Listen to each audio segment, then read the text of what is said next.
What's going on, guys? Welcome back to another episode of the Hammer and Chisel Performance Podcast. I'm your host, John Heck. As always, I just want to open up with a shout out to the sponsors of the show, Troponin Supplements, keeping me decked out in the Power T bodybuilding jersey. And guys, in my opinion, they truly do have the best supplements on the market. I was using them long before I ever became affiliated with them. I don't see myself ever branching out and working with another company in the supplement industry. Justin Harris, the owner, he's a friend, he's a mentor, one of the best in the game, and he has put together some just phenomenal products. So guys, use code HECK, capital HECK, at checkout for a discount at the Troponin Supplements website. But anyway, guys, let's dive into today's episode. So I've got a treat for you. Our guest today was widely requested by many of you. And I would say she has earned the title of the Queen of Powerlifting, in my opinion. And Jen, correct me afterwards if I get any of this wrong. You've got a long resume of accolades, but 11 times IPF World Powerlifting Champion, current all-time world record holder in the bench press at your respective weight class, and has been competing since 1999 and is still competing to this day. So Jen Thompson, welcome to the podcast. Thank you so much for having me. I'm looking forward to this. Yeah, I've been a fan of yours for many years. When I got into powerlifting was my first love. I ultimately kind of branched out into strongman and have since dabbled in bodybuilding, but powerlifting was where I really got bitten by the iron bug. And during that time, I mean, you were kind of really in your prime. I mean, not to say that you're not, but well, it's okay. Well, for any of my audience who's maybe not as familiar with the sport of powerlifting, do you mind just giving a quick bio and background on yourself? Sure. I grew up in Detroit, Michigan, just outside. And I was a runner. I ran long distance. I used to run with my dad. I never really loved it, but I liked the competition. And it kind of, for me, was something like if you worked the hardest, you had a pretty good chance of winning. So I could definitely outwork anybody. So Right. I started off in running, and then when I was in college, my roommates had a home gym in our basement, which was not common back in the late 80s, early 90s. We didn't have big box gyms back then or anything like that. So they were all into lifting. My roommate at the time learned how to lift in the Army. And so we all just kind of, it was a time that was so much fun. At 4 o'clock, eight or nine of us would go down into the basement and we'd pump some iron. And I loved the results that I started to see from it. 'Cause, women don't have a very strong upper body. So I saw a lot of strength changes in that. And it just kind of got the bug where I just kept going, kept going. I started with the barbell, honestly, and the bench press. And then I was like to the fives, to the tens. And I was so excited. I got the 25s on there. And then it just kept going. It was like infectious. So I was lifting with a bunch of dudes in our basement. And one day on our honeymoon, we ran into a competition on Muscle Beach in Venice, California. And I was like, oh, I can totally do this. That was in 1997 or yeah, 98. So I did my first local competition in 1998. And then, I mean, I was like bench pressing the American record in our little janky basement gym and had no idea. Yeah. How old were you at the time back in 98? I was 24 or 5, 25. Okay, well, I was Yeah. going to pick your brain on the secrets to bench pressing, but in fact, I mean, it may need to pick your brain on the secrets to the elixir of youth. I mean, Yeah, longevity. yeah, seriously. I mean, you look as young as can be. I would not have guessed that you were, 24 and getting started back in the late 90s. So, I mean, you've Yeah. sustained a hell of a long career. I mean, most people do not last that long in strength sports. No, especially women, because a lot of times, we get married, we have kids, and it's pretty tough to kind of keep competing through that time. But it definitely helps. Like my husband lifts as well. He competes in powerlifting, so it's more of a family thing for us. Right. And then, of course, we made our kids, love it. Yeah, of course. So they got involved after a while too. So I think just that we always had that partnership, and then we've always had like friends that came over and did it with us. So it was more about a community and having fun. And then, of course, I'm pretty competitive, so that helps too. Of course. Well, do you mind just sharing some of your best numbers, just single lifts, best total? Yeah. Well, when I first started powerlifting, there wasn't raw powerlifting. It was all Right. equipped. Yeah, it So was it there was all was geared back then. there was no thing. Like nobody showed up with out equipment. Like that was just not, that wasn't a thing. So when I first started, we were in the squat suits, deadlift suits, and bench shirts. I think my best bench shirt lift was like 331, and that was a world record way back then in the 60 kilogram weight class, which is 132. I think the most I squatted, I want to say it was like 385 in the suit, and I think I deadlifted 405 in a suit. But then in like 2012, like equipment went away, which I was happy about. I Yeah. didn't love the equipment. I honestly didn't like it at all. And I was just to the point where I'm like, I don't care if I show up without it on. I'm over it. And then Raw came and like it opened up this whole new like life to powerlifting, because I was pretty strong despite the equipment. So currently for raw powerlifting, I have the world bench press record in like 4 weight classes, I think. I'm not really great with data. My husband, my husband has it all in a spreadsheet for me. But my best in competition lift is 327 and a half. And then my best squat is 357, and my best deadlift is 452. I'm sorry, can you repeat the bench press number one more time? 327 and a half. 327, and that was raw, That correct? was raw. Yep. And you were in what, the 132 weight class? No, I was in the 148 for that 148. one. Got Yeah, it. I'm kind of always like I had to really diet down to get to the 132s. Yeah. And then over time, you put on muscle mass and size and stuff. So I walk around about 144 right now. Yeah. Um, but I leveled up on that one just because I didn't have that record. So I thought I'll drink a bunch of water and get that one. Right. Well, I mean, you made a point earlier on, which is, I mean, you see at least these days a lot of women at the top who have phenomenal squats and deadlifts, but women have always just physiologically speaking had a much an uphill battle when it comes to upper body strength. I mean, you just Sure. have fewer androgen receptors in your upper body. The ability to put on muscle is just lower compared to men. So, I mean, at 140 some odd pounds to be bench pressing 327 raw. I mean, that is a hell of an accomplishment. And for anybody who's, has never seen Jen visually, or you're just listening to this, I think when people, kind of visualize like who are the strongest women in the world, they probably have this vision of, a big girl, some Hmm. more of the masculine qualities. And you look at you, you just, if I were to guess what's your sport, I'd say, I don't know, CrossFit, Yeah. so a team sport athlete. I mean, you're just a very fit, athletic build, yet you just possess so much strength. I mean, did you know early on you kind of had a gift for strength and No. explosive power? No, because I think because we didn't have like social media and like such easy access to information, like people don't realize like this has been a gradual gain since Right. I was in my early 20s, so it wasn't something like I was all sudden really strong at. I just kept looking forward and trying to go do more and more. I think my very first meet, I did raw because I didn't even know what equipped was back then, but I think my very first meet I did 235 maybe, which is a lot, I get, Yeah. but I'd been doing it for probably 6 or 7 years, before then. And when I first started lifting, like it was all about how much you could bench. Like no one cared about legs. Like Yeah. we would get in there, we kind of mess around with the legs a little bit, but it was all about how much you could bench. All effort was put towards the bench press because it was me and a bunch of dudes. So I mean, no one, and we didn't even know what powerlifting was at that point. We just, were monkeying around in the gym. So really like that was the most important thing. So that's all I concentrated on was that. Right. And just to kind of set the stage a little bit for some of my non-powerlifting savvy audience, I'll have powerlifters on here and we talk about the era of the gear and stuff like that. So back in the, late 90s, early 2000s, if a lot of you are familiar with West Side Barbell, Yeah. powerlifting back during that era, everything was done in this supportive, thick, multiply equipment that gave you a ton of assistance moving the Yeah. weight.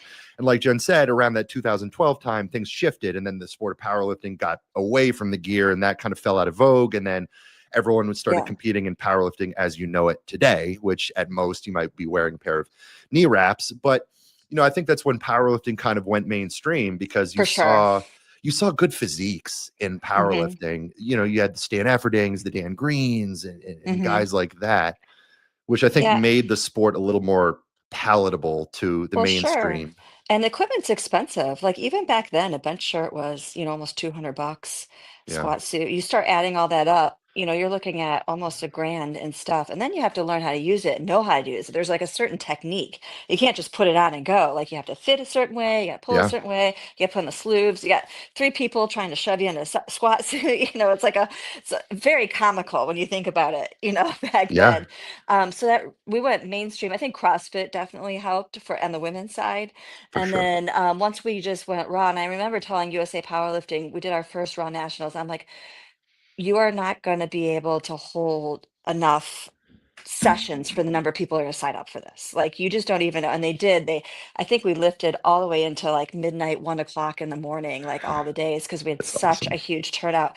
And I told them, I'm like, this is going to go. You don't understand. Like people understand this kind of lifting. When you go in the gym and you lift, people get that. People don't get putting on a squat suit and a bench shirt. And I always felt a little bit fraudulent, when you were telling people like how much you lifted, because I wasn't really lifting all of it. Exactly. And I still to this day don't understand why geared powerlifting was like why that ever became a thing, really. I mean, I know it started off initially the gear was didn't provide that much support, and then the Mhm. technology kind of improved, and then they just started making it sturdier and sturdier and sturdier. Yeah. But just intuitively, it seems like we're testing strength here. Like, and now it's just the equipment taking it over, and it's just making it so inaccessible to anyone who wants to get into the Mhm. sport. So I think it was, I mean, just crucial for the growth of the sport to For sure. move over to Raw for sure. Well, And I'm back sure you then, were a big part of that.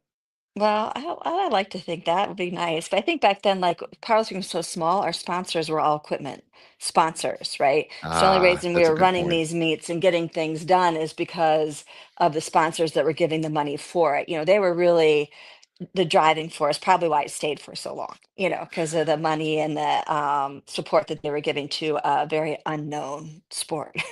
Yeah, that's a very good point. You also made another good point about CrossFit probably being a catalyzer for this whole thing. For And sure. people 100%. people will rag on CrossFit, but I'll say, I mean, look, say what you want about it. First of all, the elite levels of CrossFit are incredible.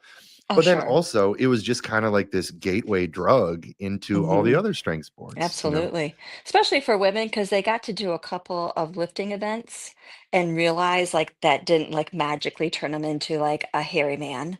Right. So like they're like, oh, I can do this and still maintain my femininity. And this is actually a lot easier than doing the CrossFit stuff all the time because it's Right. hard.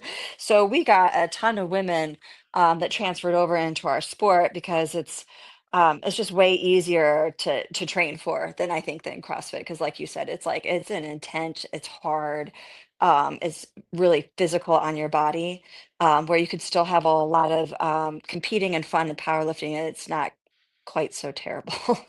Yeah, I'll take the sport that does not have the cardio and the Yeah, like no, burpees thank and the you. Murphs and all that good stuff. You have to be a Um, certain kind of evil that you enjoy that kind of yeah, no stuff. kidding. Well, one thing I do want to kind of just, highlight within our conversation is just women in strength sports, because I think we are in a pretty cool time right now where there are a Hmm. lot of really strong women, whether it's powerlifting or Hmm. strongman or CrossFit, even bodybuilding. I had I'm not sure if you're familiar with Hunter Henderson. I had her on the Hmm. podcast a few months Yep. back, just an incredible lifter. So it's Yeah. really cool to see women, getting into the sport. And I think some of that stigma shifting, but you got started in the 90s. So Yeah. what was kind of the culture like surrounding women getting into lifting when you got started? Yeah, it was definitely like you don't belong here kind of thing going on. And my father, like when I started getting some muscle, he's like, "Why are you looking so muscly?" And I'm like, "Oh, I'm lifting weights, Dad." And he's like, Right. "No daughter of mine's gonna look like a man." And I'm like, "Well, sorry." like but he ends up being my biggest supporter in the end because we're changing the mindsets of that, which I think when you mentioned Hunter Henderson, and I think we're just in a really great time where there's a lot of body positivity, and Yeah. we're really embracing kind of all shapes. We used to be where if you had thick thighs, like you had to be embarrassed, and now like God, girl, I wish I had those thick thighs. You look, Yeah, how no much can you kidding. squat?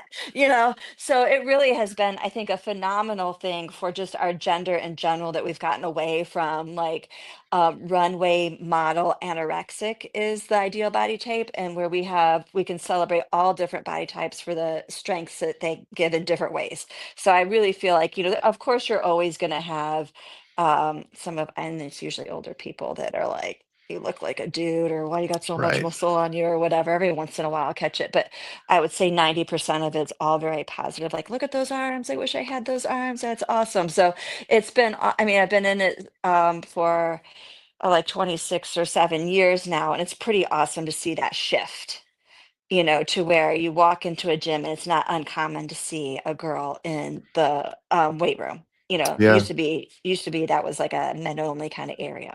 Do you have daughters?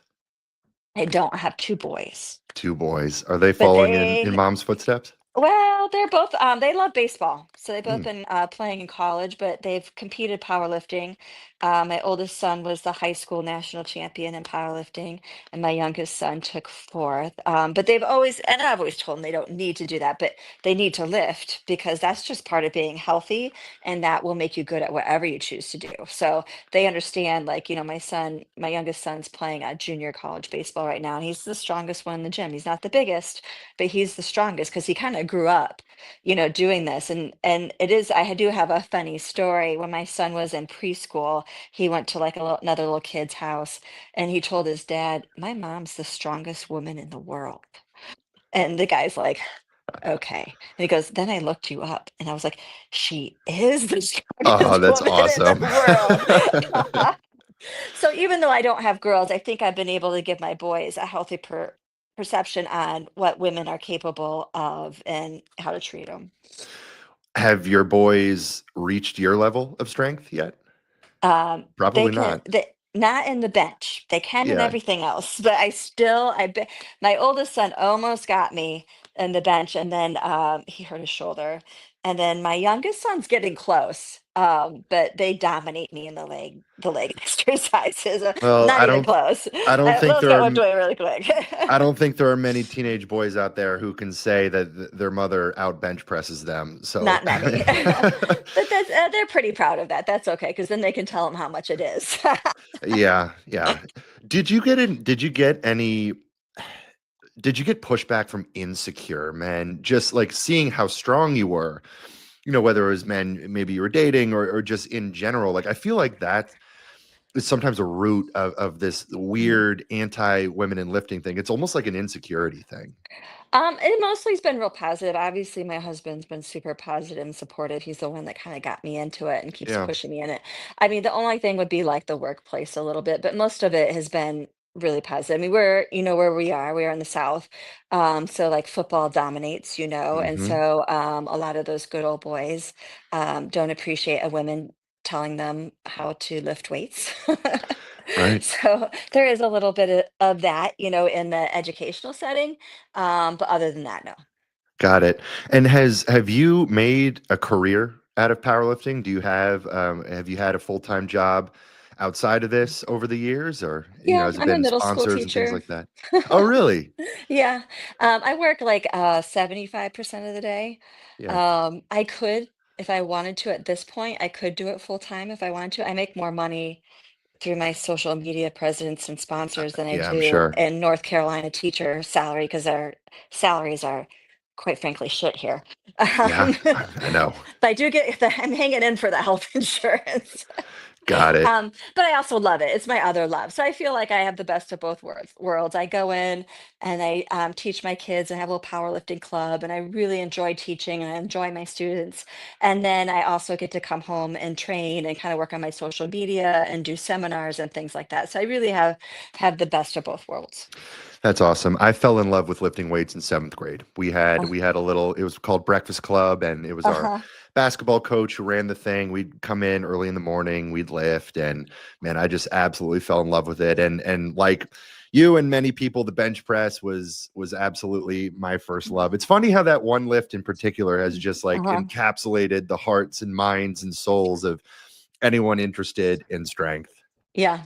I don't know. Maybe it's kind of the Well, it's definitely is something like everyone can do. I mean, the only really uneven thing is, like maybe how the length of your arms, but I feel like you can really get around with that. Whereas, like, if you're tall or short, that definitely affects your squat and your deadlift. And I think more a profound way where bench press is a little more equal, maybe. Right. Well, I'm curious just kind of about the trajectory of your career. Okay, so you find that Muscle Beach competition in 97, whatever it was, and you kind of start dabbling into the geared powerlifting. Um, how long was it before you really started making a name for yourself and people started noticing like, oh wow, this Jen Thompson lady is legit, or maybe even when you realize yourself like, oh, I've got a future in this.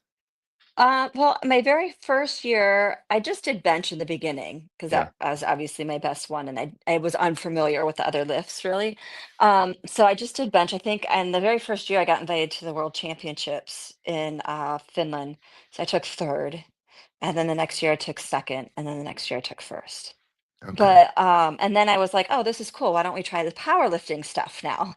I wasn't as good in the gear and powerlifting as I was like just in straight bench, but I did both of them for a while. But really, I didn't get known, I think, until social media, because back then, I don't know how old you are. How old are you? 31. You probably don't remember this, but they used to have to look in a magazine about when the powerlifting meets were, and you would have to Yeah. write in an entry form with a check, and then like a month later, the results would be published. So I mean, there just was you really just had no idea what was going on. So once Raw came, because I was very good Raw, and then once Raw came, and once social media came, and I was like, oh, let's get on the social media thing. And so then at that point you could look and people were aware of the competitions and the results and stuff, and it was pretty instantaneous. So that's kind of when it happened, probably 2012, 13, somewhere around there. Got it. Yeah, and I mean, social media was a huge part in just catalyzing the popularity of the Oh, for sport. sure. And like I mentioned earlier, the Stan Efferdings, the Dan Greens, guys with great physiques, Hmm. and people are seeing that on social media and on YouTube. Then you have Mark Bell, who's putting out his channel and really highlighting it. That's when things started. It kind of became popular a little bit more in the mainstream. Okay, so you transition over to Raw in the 2012 or so era. Did your training significantly change at that point? Oh yeah, like a lot of it was like trial and error, or like a lot of times when you would go to events, like you would all sit there and chat about what your training was like, what you did differently this time, what worked for you, what you got good gains on. So you're always, and still to this day, I'm constantly always tweaking and modifying and working around. And I think you can't like get complacent and doing the same thing over and over again. You got to constantly be willing to grow because the science is growing.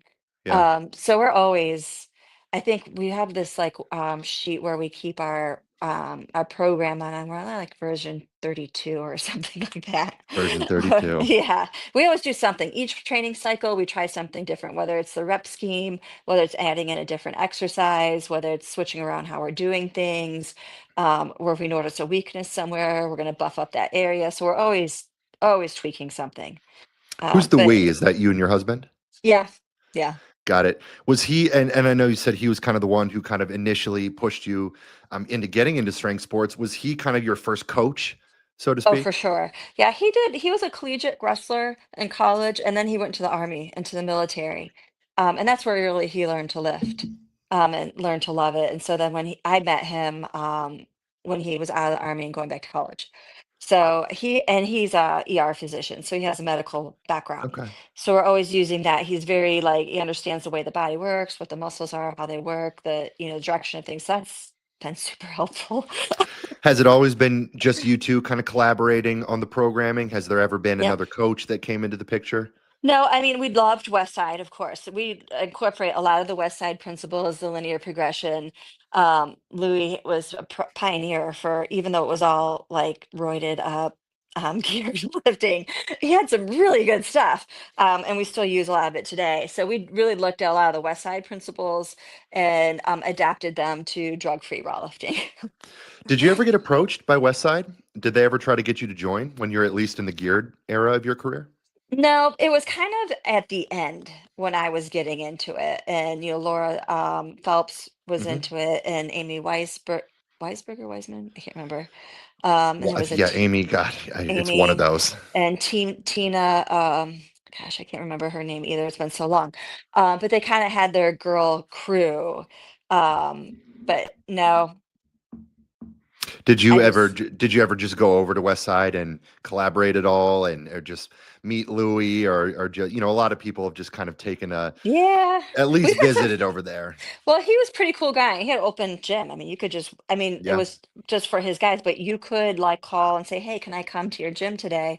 And so we've had some friends that went up there and did that. And literally, like, he spent the whole afternoon with them, just helping them, just because he likes it, So he was a pretty cool dude. But we mostly just took stuff that we read about out of like Powerlifting USA magazine and Muscle and Fitness and things like that, and kind of collaborated. And we came up with some of our own stuff. got it. And I know you said your training has always kind of been evolving over the years. What are maybe some of the big changes, or what are some of the things maybe you got wrong back then that you're doing a whole lot differently now? What are some of the biggest changes in your own philosophy? Well, what we found, and some of this, and people hate it when you say this, but you got to find out what works for you the best. Of course. So not everyone's the same. Everyone's the variables are so many, but like I like to have like work on one part each training cycle. I don't like to squat, bench, and deadlift in one day, or squat and bench. I hate that. We tried, we were doing like probably like a power build type of program before it was coined that, and everyone was like, "You're bodybuilding too much. You're a power lifter. That's never going to work for you." So we tried all the powerlifting stuff. I was like, I don't like this. And that's some of it, is you have to find something that motivates you and that you enjoy doing. So Yeah. we ended up going back to like a bench day, a squat day, an accessory day, a deadlift day, and that has remained the same. And then we've changed to we used to work on a 7-day system, and now we work on an 8-day system. So we train 2 days in a row and take 2 days off. So it does make you not lift the same thing each week because it's always Right. progressively moving, but the extra day of rest allows you to really expend yourself for those 2 days, which I really like. Got So it. that's kind of like the main way we found that works best for us. And then, the lower reps and the main exercises, but I love accessories. Like, I do so many accessories because I find them fun. So Yeah, they are fun. And I work with a lot of powerlifters, and I love having them do bodybuilding phases. I mean, at the end well, of the and I day, also like muscle, the way, yeah, I like the way it looks, to be quite honest. Like, I went into yeah. it like because I liked the physique. I liked how I looked strong, my entire body, not just in these three exercises. So ours is definitely focused on like maintaining a nice physique as well as being strong. Yeah, and I mean that's what I do personally. I want to be the strongest and most jacked I can possibly be. I Yeah. want the combination. And I mean for somebody like you, having a good physique from a marketing standpoint, it's important. And then it's also, like I said, with like the Stan Efferdings, the Dan Greens, I think having competitors who have good physiques just helps grow the popularity of the sport. Because I'm sure there's plenty of women who look at you, they're like, oh, Jen, I mean, she looks phenomenal. Like, oh, I could do that. Mhm. And you kind of break that, you know, you break some of the hyper masculine stigma, in Sure. terms of what might be associated with the strongest woman in the world. Right. Well, definitely in powerlifting in the earlier days, just kind of big, out of shape people were associated with our sport, because weight pushes weight, right? So the Hmm. bigger you are, the more weight you're going to push. But, over time, we've realized that you can be in shape and be strong also. It's fine if, you're that way. I'm not shaming anybody, but that was traditionally, people just thought like that powerlifters were just, eating their faces off and then doing a few heavy lifts, and Which they definitely were. evolved. Yeah, there was some of that. I Um, mean, having a bunch of squish and a bunch of body fat was often helpful to fit into your suit, like you said. I mean, trying oh to my gosh. fit into that thing Yeah. properly and get the leverages correct. You kind of needed to be big and bloated at Yeah. times. And that's one of the reasons I feel like I didn't do so well in it, because some of the girls, they're getting 100 pounds out of their bench shirt and I'm like squeaking out 30, Yeah. and I'm like, this sucks. Did you ever have a phase where you tried to like push your body weight really high and anything like that? No, just because like mentally that would have been, I just wouldn't have handled that well. Yeah, Like, I I gotcha. have a little bit of body dysmorphia going on here, and I need to Don't look we a all? certain way. And Yeah.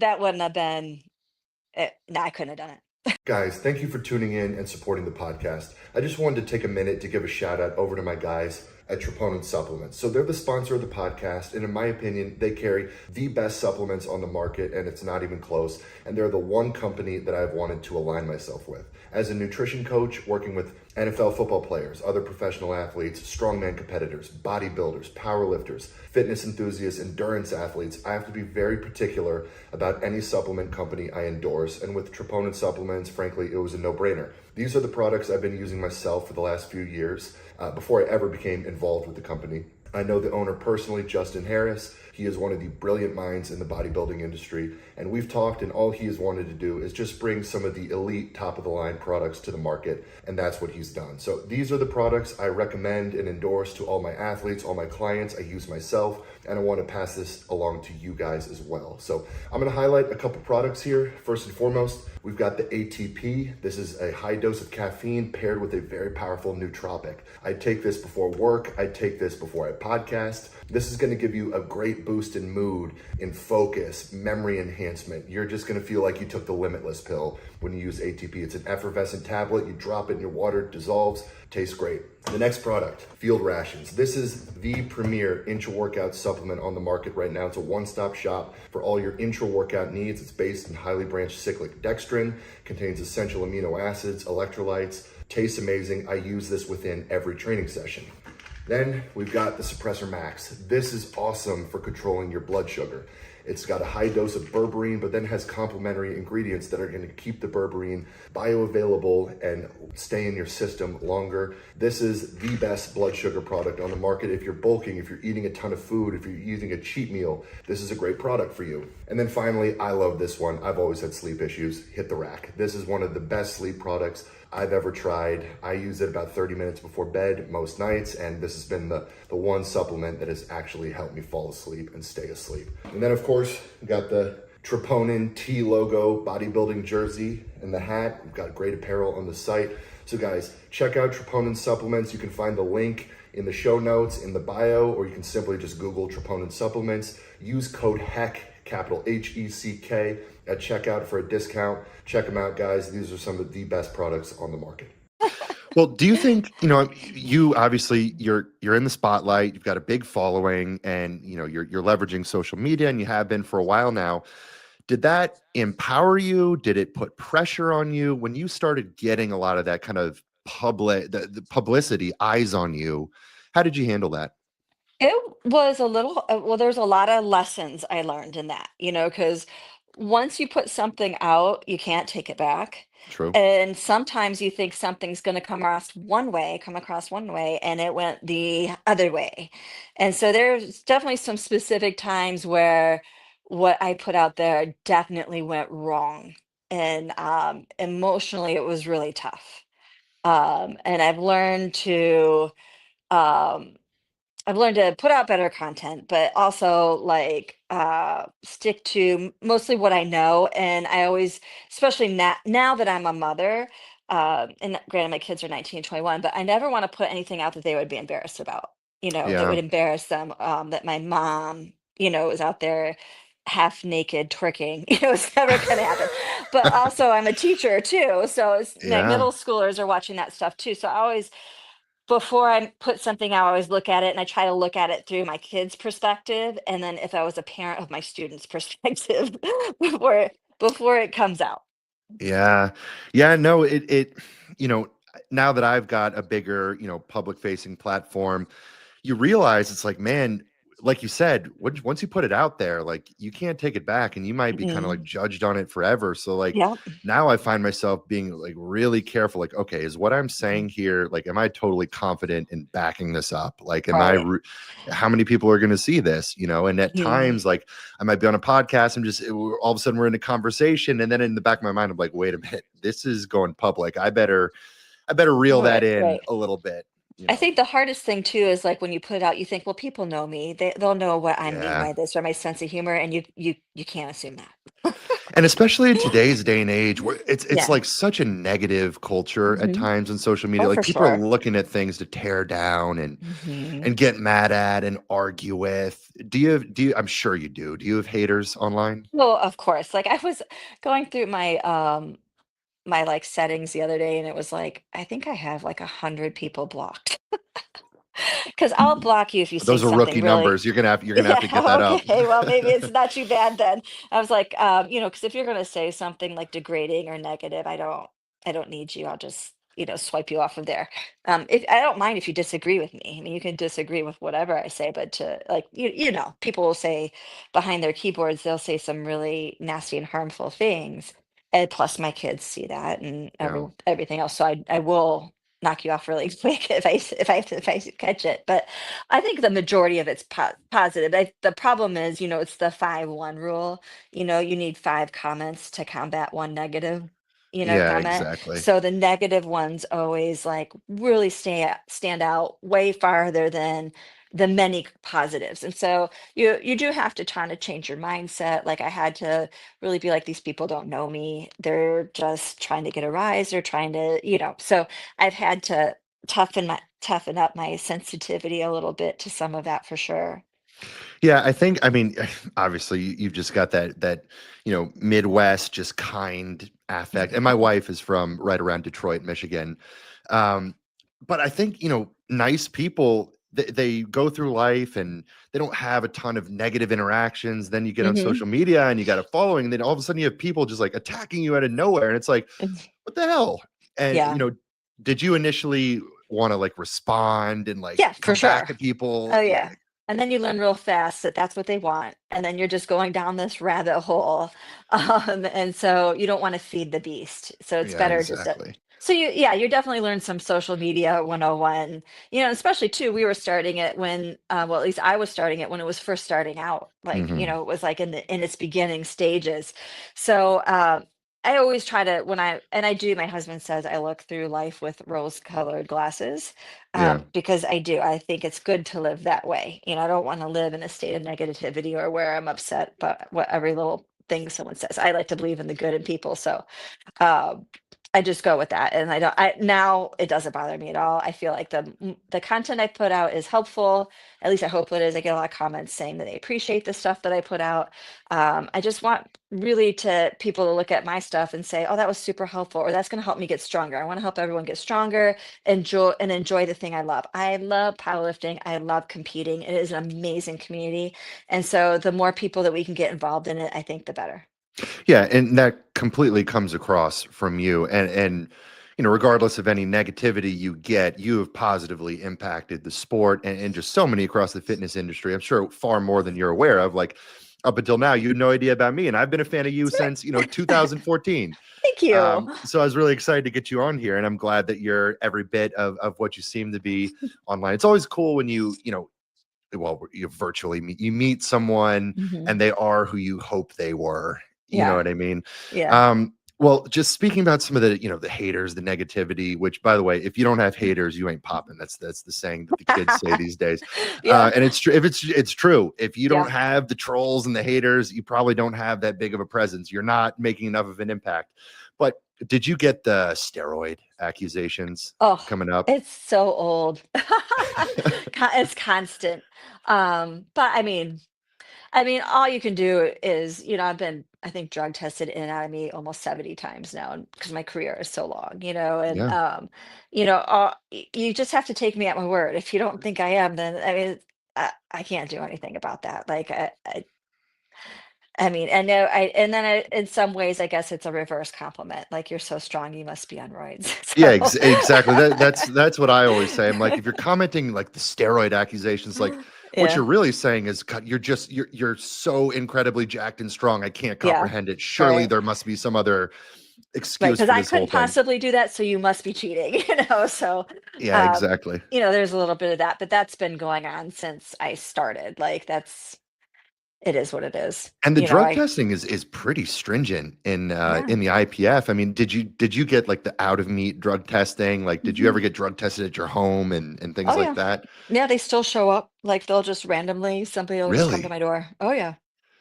Yeah, I don't Wow. lift in the IPF anymore. I lift, I'm just staying with USA Powerlifting, and we started our own organization called International Drug Free Powerlifting Association, Oh, really? because the IPF went to very limited drug testing. So they're really Okay. not doing much at all anymore. Interesting. Yeah, I Yeah, have. It does seem like more people there's have some been. buzz about that. Yeah, I've heard some of the politics buzzing around the IPF in general, and it seems like some people have Mhm. been getting away from it. Okay, so one more time with the name of the federation you guys made. It's called the IDFPA. We're actually having our first World Championships in Seoul, Korea, in December. It's USA Powerlifting affiliated. We started Okay, it, and it's our first one. But we've got 330 lifters. We've got 15 different countries coming. So I feel like that's not bad for your first one. not at all. That's Um, awesome. Are you going to be yeah. lifting in it? Mhm. Yep. Oh, We're going to super be lifting cool. in it, and then we're in charge of the drug testing operation there. So people will be drug tested a lot. Got it. Well, I mean, logistically, how big of an undertaking is something like that? I was just at the Strongest Man on Earth competition. I had several athletes I'm doing nutrition for competing, and I got to see behind the scenes of Hmm. Brian Shaw and his wife trying to put this whole show together, and you're bringing Yeah. people in from other countries, and it was just like Hmm. a lot. Is it a huge logistical undertaking for you? 100%. We have, I think I'm on the board for it, which is great. So Yeah. I love that I can have a say and help guide it. We have 8 of us on the board and then some members, and it is a big, huge undertaking. Where the one of our members is actually from Seoul, Korea, and he lives in Hawaii, so he's got some contacts there, and it's actually in the town of Seoul. Like, I don't know if you know this about the IPF, but they'll say like it's in Seoul, and then you'll drive 2 hours outside of Seoul Yeah. for the Right. competition. Like, this is actually in Seoul, in a theater. You're staying downtown.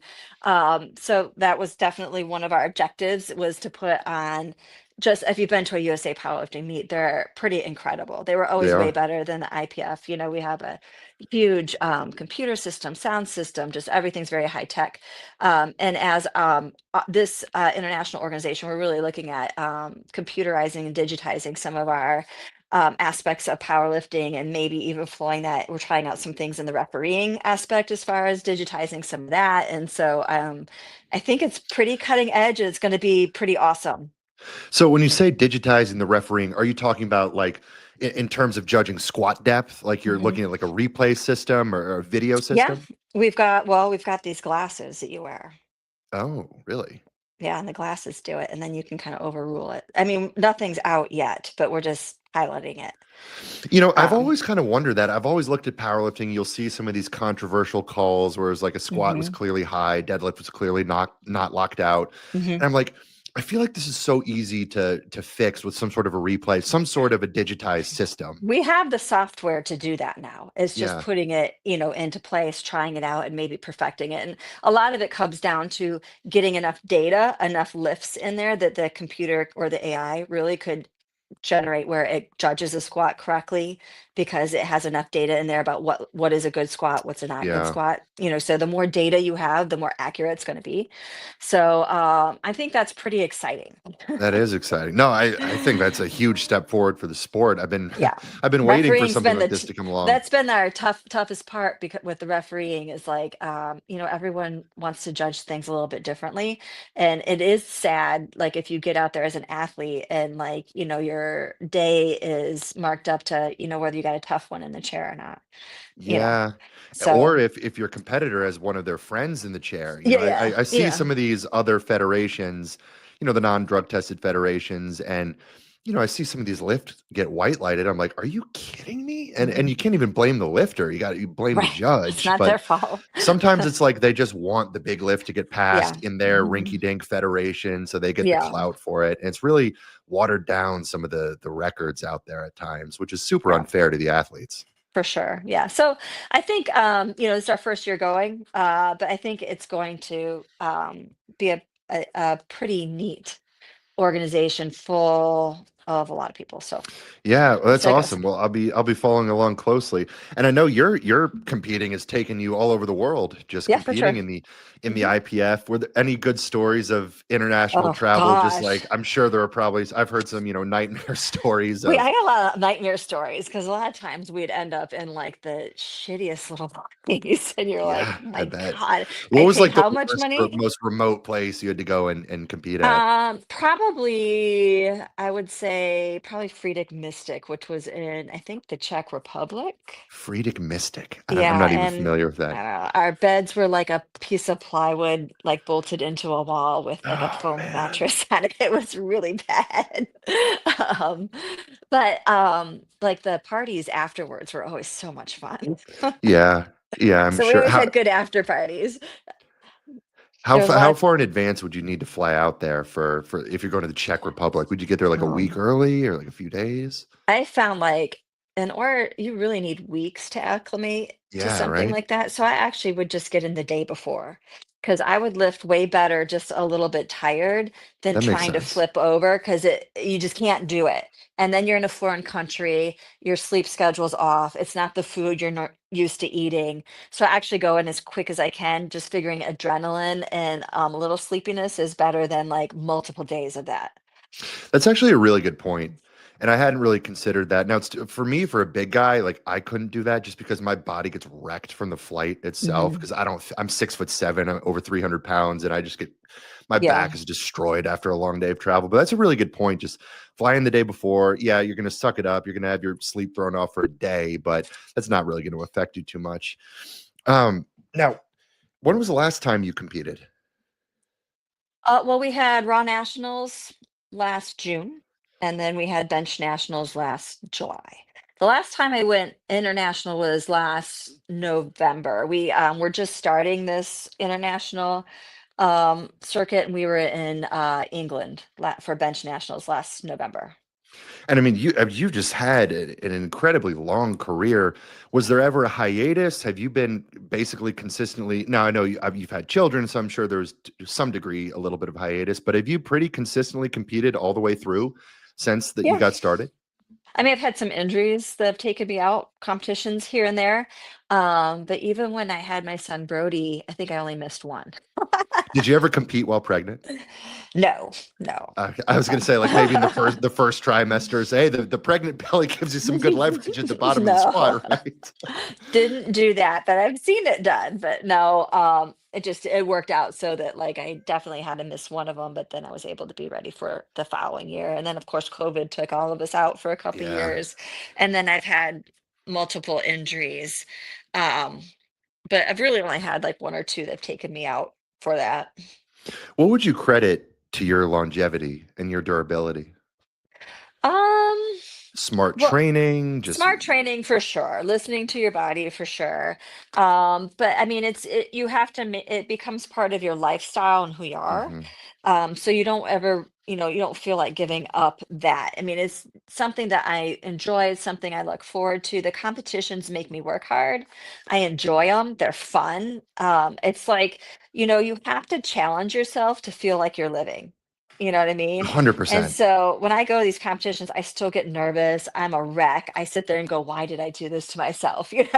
And then you get out there and you're pushing yourself and you're overcoming, fears and challenges and you feel You feel alive. And alive. and I Yeah. think you need, you need that, whether it's with powerlifting or it's, trying something new or whatever. You can't be complacent with life. You have to always be a little uncomfortable. I could not agree more. I always say people need hard things. Yep. People need something to chase after that's challenging, that pushes them out of their comfort zone. I mean, that is how you thrive in life. Like Hmm. my worst nightmare would just be a life of boring complacency. Hmm. Like give me the pressure, give me a little bit of fear, give me the butterflies. Yeah. I got to feel that alive feeling. So Right. It's a I rush, resonate with that. really, So I think a lot of that is, and it definitely helps that, you have a partner that's into it also, or you Yeah. have a community, a group of people that you enjoy doing it with. And then I like to challenge myself. So I'm always challenging myself to do more, do harder, overcome. I've got some lifetime goals that I've hit and then some I haven't. So, I'm still striving towards those. And to me, at this point, I'm 52 years old. Like how long can I keep this going for? Who Like, knows? I mean, It let's doesn't look let's like you're test this slowing out. doesn't look like you're slowing down. I know, right? So I'm like, let's keep going. Let's see what we got. Like, how long can we push this for? Be the Hell yeah. oldest female competitor in the open. Yeah, no, I mean that'd be badass. I mean, Yeah. I have no doubt you can get there. I mean, just with the longevity you've had, I mean, you're healthy. I mean, you come off as 20 years younger. So, I mean, hey, you might be pushing this thing into your 70s. Who There you knows? go. I hope so. I hope so. Well, let me ask you this. Has your diet been, has that been a component of things for you? Have you, are you regimented with your diet? For sure. I mean, I definitely wasn't early on, like in my 20s and Yeah, probably none of us 30s, were. like, you know, but yeah. But like, I think as you get older and maybe mature or something like that, and then there's definitely way more science out now, about, and definitely I think like, we talk about social media and the internet, like our information is so like immediate to us now.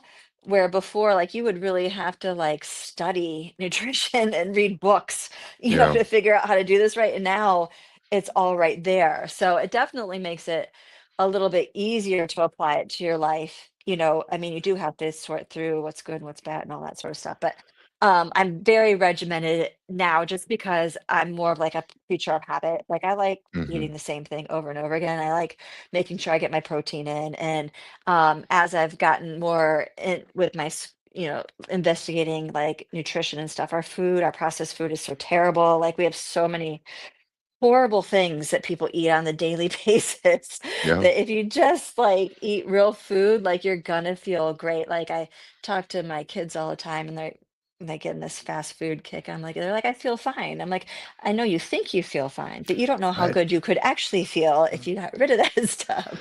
Yeah, and I'm primarily a nutrition coach. You're speaking my language, and I'm sure Yeah. that you're having a focus on nutrition, at least in the last many years, has been a factor within your longevity. Oh, for sure. Like I don't ever feel like run down or if Yeah, I don't have low energy. I'm motivated, I'm excited, I recover well. I mean, that's the other part of nutrition is, you're going to push yourself in your training, you have to be able to recover. And a lot of your food you eat helps in your recovery process. So, yeah. I mean, that's a huge part of being able to do this for a long time is giving your body the tools to do it. Right. And over the years, have you, just for any master's class lifters listening, has your training had to change just over the years as you've gotten into your 40s and 50s? Or are you Um, training almost identical to, It's pretty yeah, it's pretty similar. Like, I do find like that I do a little bit better when I'm hitting heavy doubles and triples opposed to like hitting one rep maxes as often. So I yeah. have backed a little bit down on how often my body has to hit big, huge, heavy weight. But Hmm. for the most part, it's stayed pretty similar. That's the only thing I've really had to change is just the amount of times that you're loading up, your back in a squat or whatever. And I mean that probably just comes back to just all the things that have allowed you to have the longevity, the smart training. Mhm. Most people when they get older, they have to change their training just because they've got so much wear and tear. They've accumulated so many injuries, so then they do have Mhm. to adapt. Whereas with you, okay, you've had a few injuries here and there, but I mean, for the most part, you've stayed damn durable and just consistent throughout your Yeah. whole career. So probably not much of a need to make a whole lot of adjusting to your training. Not too much. I mean, it's been working well. Our 2 a day, 2 days on, two Yeah. days rest system really works well because I mean, rest is super important. Like a lot of people don't, I think, put enough emphasis on the rest and making sure that you're recovered before you do it again. So that's like, I think one of the keys. Yeah, for some people who just love training, it's uncomfortable Mhm. to be out of the gym, Yeah, and I like get it. that they want the answer to be more training, more Mhm. training. So I mean, so often I have to reel people in and say, we just need to get you out of the gym a little bit less, and that's Less when is more things. sometimes. Yeah. Yeah, exactly. Well, just kind of to wrap things up here, what advice would you have for women who are considering getting into lifting, or maybe women who are apprehensive Mhm. about getting into lifting? Well, I think it's pretty cool now because we're getting a huge influx of women in their 40s and 50s, getting into weight training.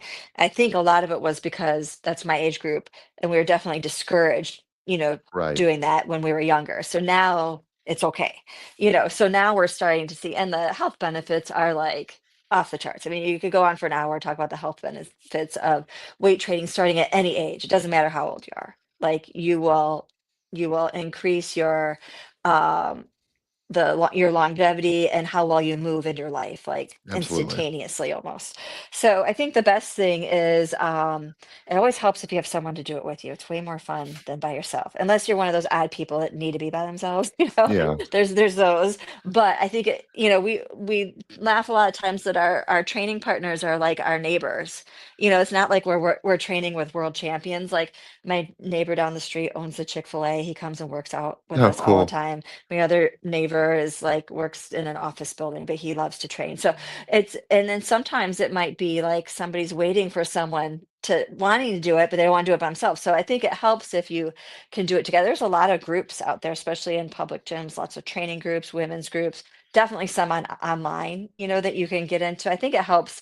So if you do that, you definitely like want someone that knows how to lift to help you.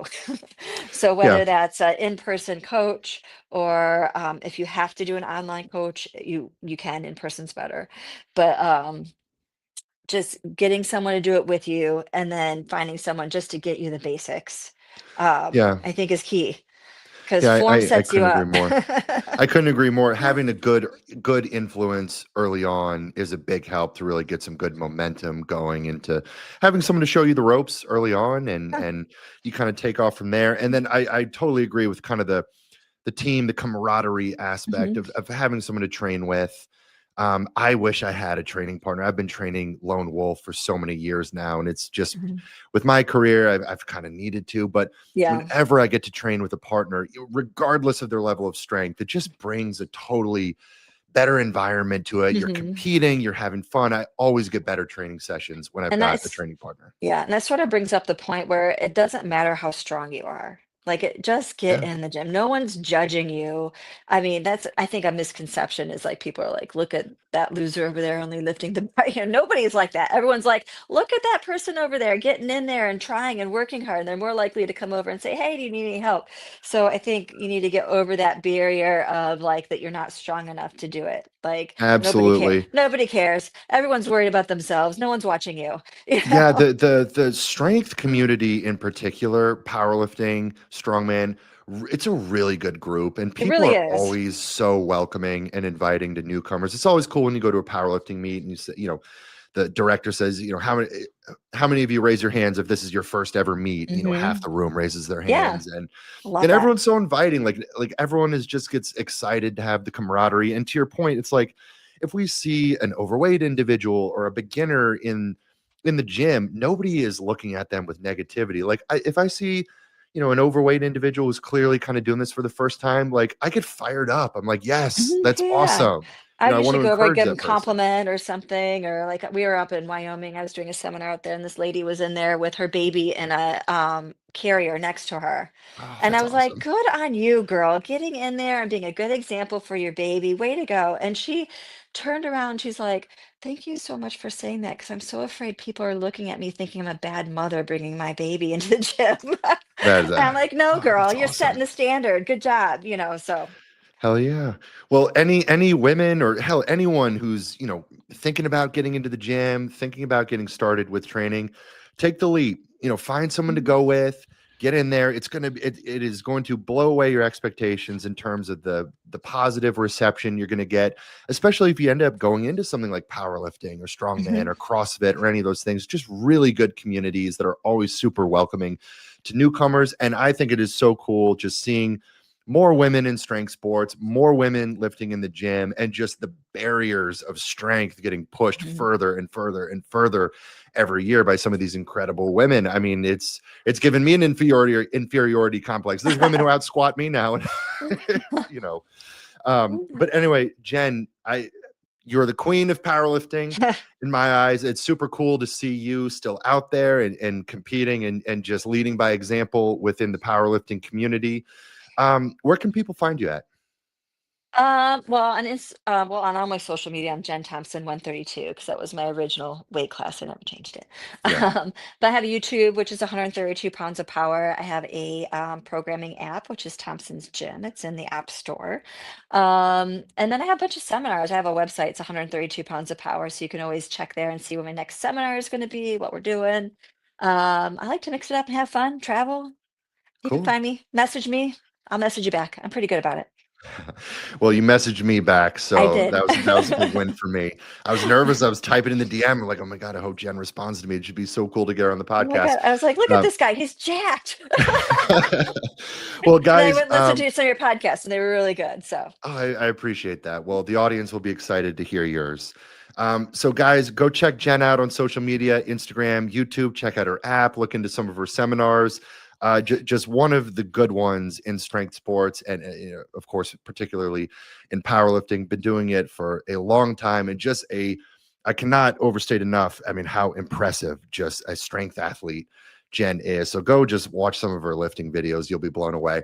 And then for me, guys, you can find me at my website, hammerchiselperformance.com. You can find my coaching services, my ebook for setting up your own diet, my training programs, my training community, Team Hammer and Chisel. And then if you're liking the content here on YouTube, hit that subscribe button and stay tuned for episodes of the Hammer and Chisel Performance Podcast dropping every Tuesday. So Jen, thank you so much for coming on. And guys, appreciate we'll you catch having you on me. the next episode.